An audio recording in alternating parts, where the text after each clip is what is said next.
5 jobs had workers in them 12 months ago.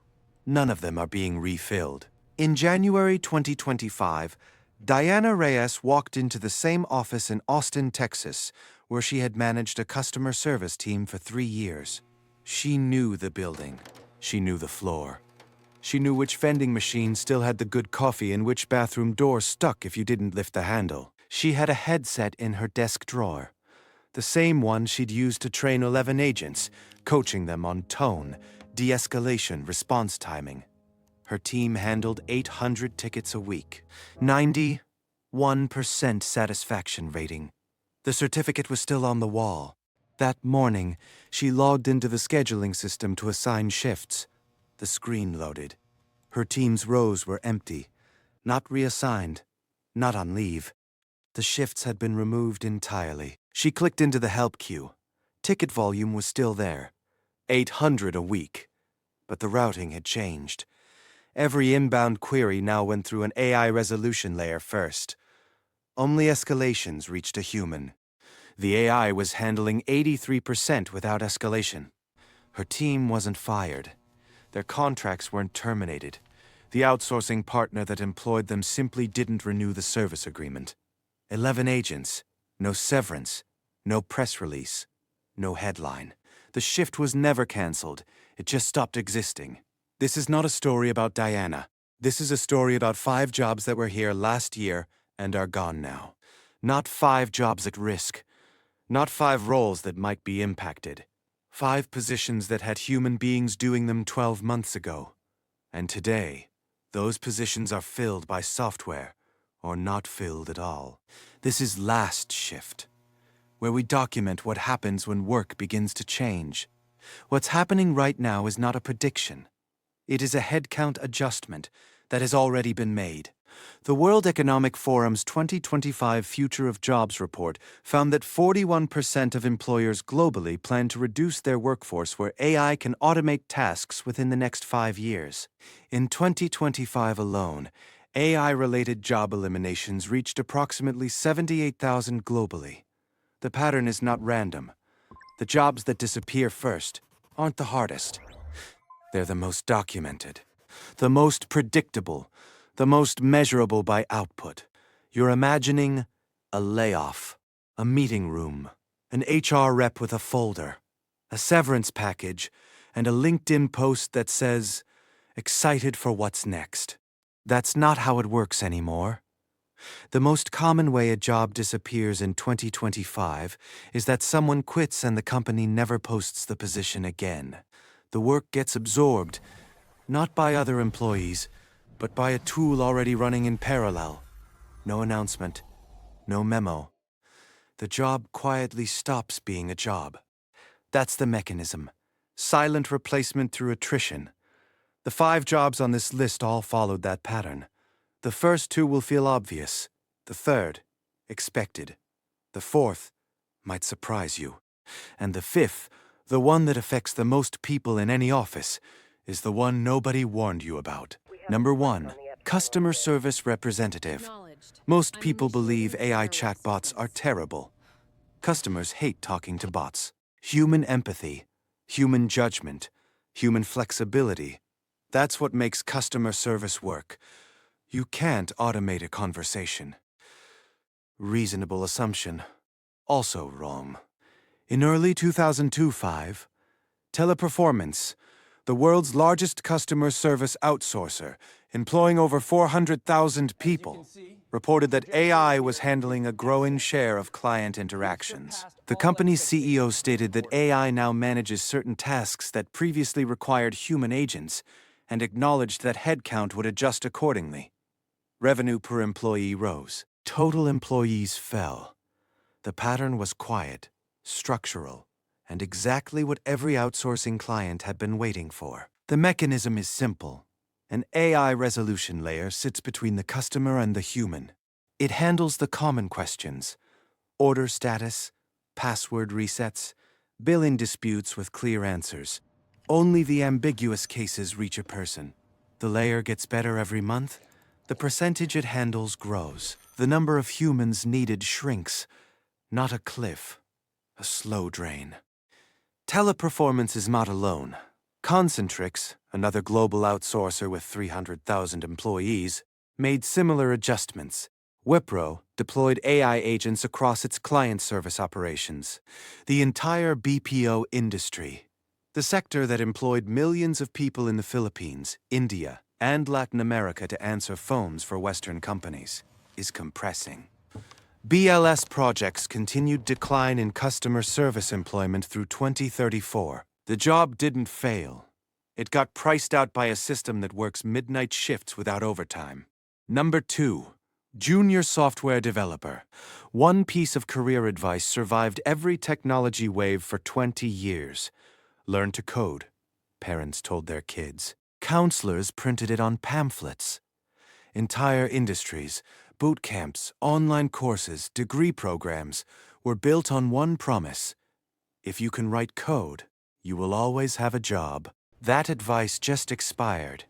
Between 2023 and 2024, entry-level tech job postings in the United States fell 67%.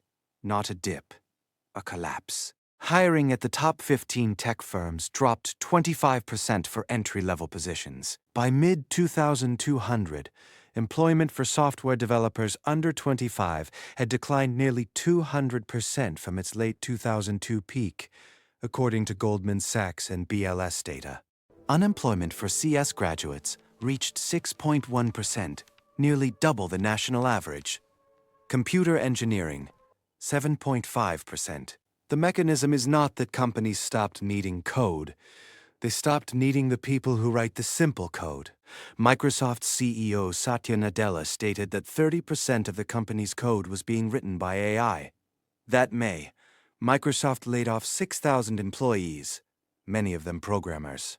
GitHub Copilot handles boilerplate, bug fixes, test scripts, documentation, the exact tasks that used to justify hiring a junior developer. When a senior developer can do the work of 3 juniors with an AI tool, the company doesn't need 3 juniors. It needs 1 senior and a subscription. Many entry-level postings now require 2 to 5 years of experience. They aren't entry-level. They're just labeled that way. Not just American. UK junior developer roles declined 46% in 2024. Major EU economies, 35%. The bootcamp industry worth nearly $5 billion. Trains people for positions vanishing faster than graduates can fill them. 70% of hiring managers believe AI can perform an intern's job. 57% trust AI more than a recent graduate. A majority of hiring managers now trust a language model more than a person with a degree. They didn't fire the junior developers. They stopped hiring new ones. The positions exist in 22 job boards like fossils in rock, evidence of something that used to be alive. If you told your kid to learn to code, that advice has a shelf life. Nobody printed the expiration date. We're not even halfway through. And the jobs are getting closer to your desk. Number 3. Data entry clerk. This one feels obvious. That's the problem. Obvious means nobody bothered to warn anyone. The mythology, boring, tedious, but steady. Companies always need someone to process paperwork, enter invoices, move numbers between systems. No degree required, just attention to detail and a keyboard. That person has been replaced by 3 letters. RPA, robotic process automation. 94% of data entry tasks are classified as highly automatable, using technology already deployed. BLS projects continued decline in information clerk employment through the decade's end.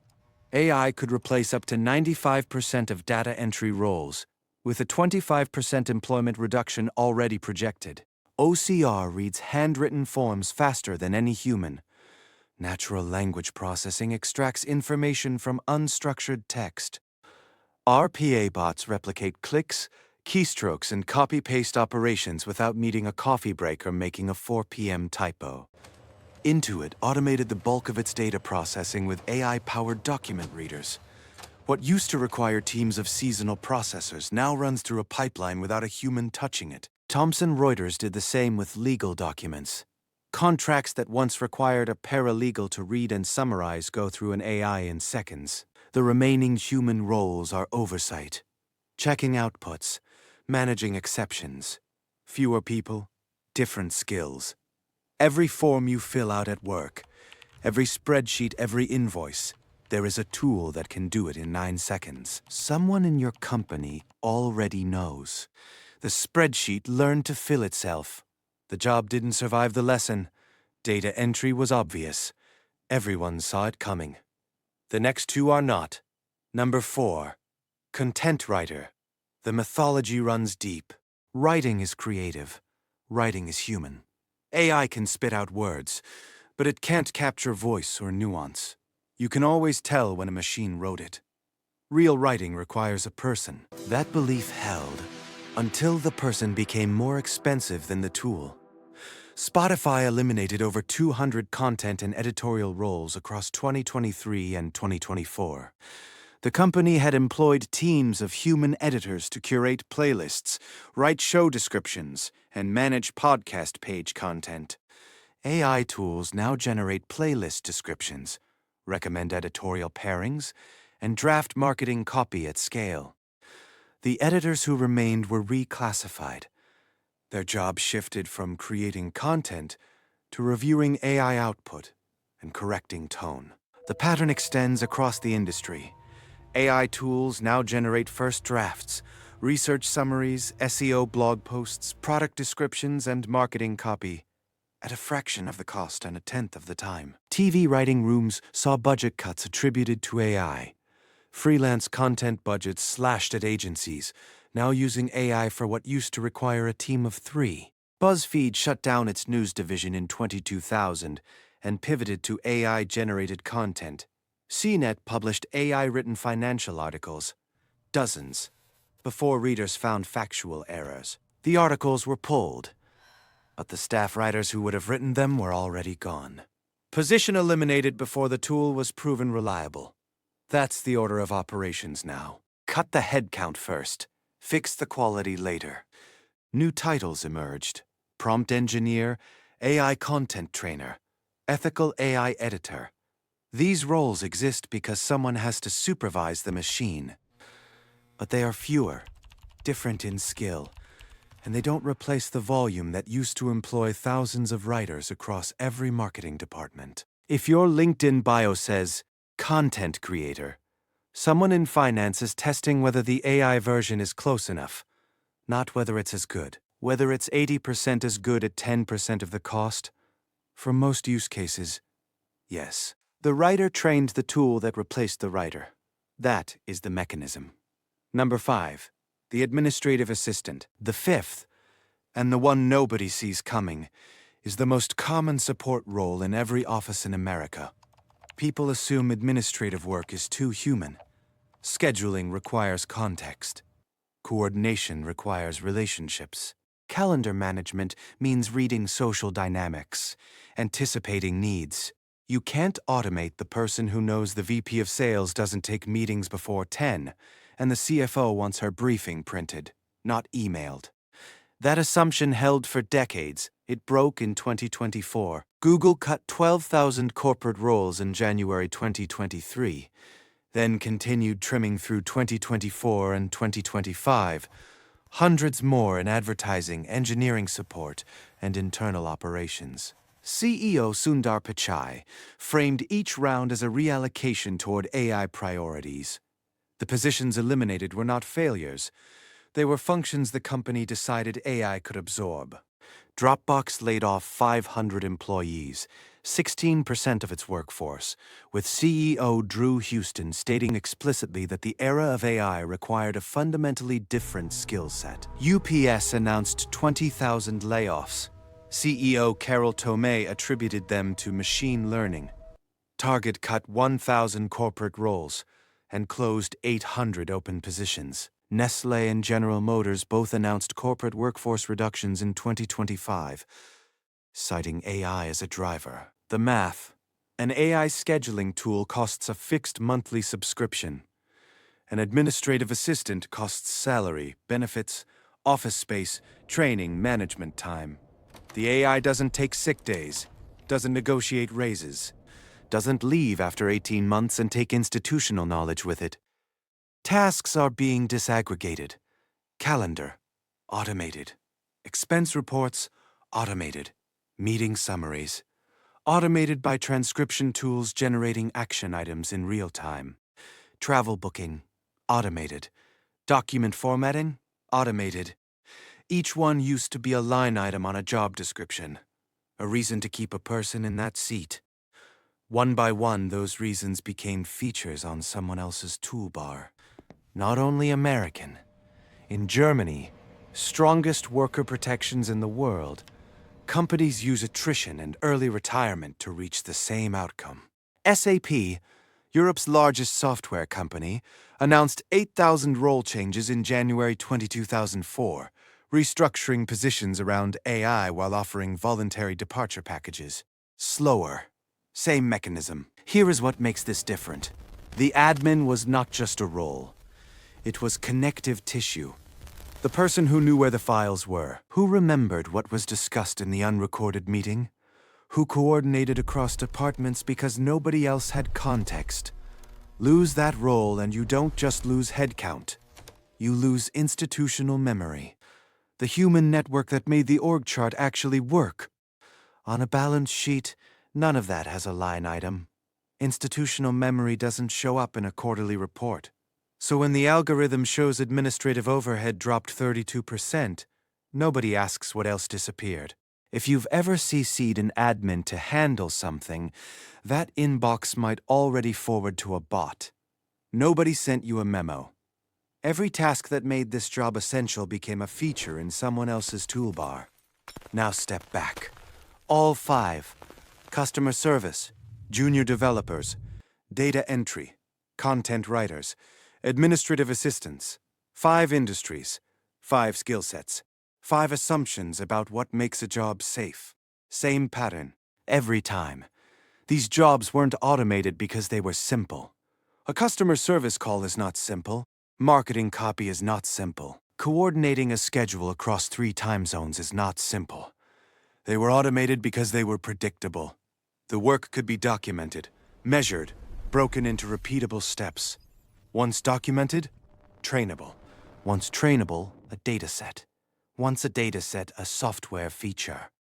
AI doesn't replace the hardest jobs. It replaces the most documented ones. The more organized your role, the more process-driven your work, the more your output can be measured in tickets or reports or emails. The more your position looks like training data to a model that doesn't need a salary. The technology doesn't eliminate work. It eliminates workers. The work still gets done. Fewer people, lower cost, no benefits, no severance. Estimates vary. Goldman Sachs projects AI could affect up to 300 million full-time jobs globally. Accenture's research found that 40% of all working hours could be impacted by large language models. Even conservative models from Brookings and MIT project double-digit displacement in white-collar occupations within this decade. Skill demands are shifting faster in AI-exposed roles than anywhere else. Even workers who keep their jobs are running on a treadmill that speeds up every quarter. BLS projects AI-exposed occupations will see slower growth through 2034. Slower growth means fewer openings, fewer raises, less leverage, longer lines. Most people still believe their job is the exception. It is now late 2025. Diana Reyes has a new role, AI Support Quality Monitor. She reviews the chatbot's interactions, flags poor handling, writes reports on where the system breaks. $12 an hour for what she used to manage a team to do for 22. Contract. No benefits. No team. No certificate on the wall. The person who used to answer the phone now grades the machine that replaced her. She is not bitter. That is what stays with you. She describes it like driving a different route to work. A small adjustment. The company still has customer service. She still works in the building. The coffee is the same. But the job she trained for, the one she built a skill set around, the one she managed a team to do well, it doesn't exist anymore. Not because it failed. Because something cheaper arrived. 5 jobs were here last year. Customer service, junior dev, data entry, content, admin. They didn't collapse. They didn't fail a performance review. They were quietly removed from headcount sheets, while everyone watched stock prices and quarterly earnings. The question worth asking tonight is not whether your job is on a list like this. It's whether your company has already started testing the tool, and whether they're required to tell you. What job do you think will be on this list next year? Think carefully. The obvious answer is probably wrong. Drop it in the comments. If you want to understand which skills survive and which don't, subscribe. The next one goes deeper. The last shift is not the one that fires you. It's the one that never hires your replacement.